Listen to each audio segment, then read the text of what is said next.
সম্প্রতি আইন শৃঙ্খলা বাহিনী, পুলিশ, র্যাব ও আনসার বাহিনীর পোশাক পরিবর্তনের জন্য সিদ্ধান্ত নিয়েছে বাংলাদেশ সরকার।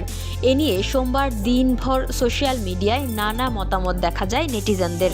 অন্য সবার মতোই বিষয়টি নিয়ে কথা বলেছেন কথা সাহিত্যিক হুমায়ুন আহমেদের দ্বিতীয় স্ত্রী ও অভিনেত্রী মেহের আফরোজ শাওন। সোমবার মধ্যরাতে সোশ্যাল মিডিয়া ফেসবুক ভেরিফাইড প্রোফাইলে পুলিশ, র্যাব ও আনসার বাহিনীর নতুন পোশাক পরিহিত 3 সদস্যের একটি ছবি পোস্ট করেন শাওন। এরপর সেখানে ক্যাপশনে লিখেছেন, পোশাক কেমন হলো এই আলাপে যাচ্ছি না, পোশাকের নকশা পরিবর্তন এই সময়ে জরুরি ছিল কিনা সেই প্রশ্নও করব না। তিনি আরও লিখেছেন, এই 3 বাহিনীর সবার জন্য কয়েক লাখ সেট নতুন পোশাক বানাতে প্রকৃতপক্ষে কত টাকা খরচ হবে এবং টেন্ডারে কত টাকা খরচ দেখানো হবে, সেই টেন্ডার যারা পাবেন তারা কি আত্মীয়তা, রাজনৈতিক দল, জুলাই বিপ্লব নাকি অন্য কোনো কোটায় পাবেন। এদিকে গত 17 জানুয়ারি রাজধানীতে এক সড়ক দুর্ঘটনার শিকার হয়েছেন অভিনেত্রী শাওন। বড় ছেলে নিশাদ হুমায়ুনকে নিয়ে নিউ মার্কেটে শপিং করতে গিয়েছিলেন তিনি।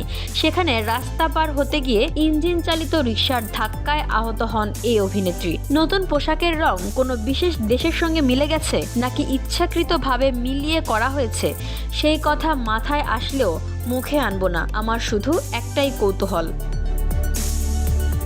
VOD Bangla news desk.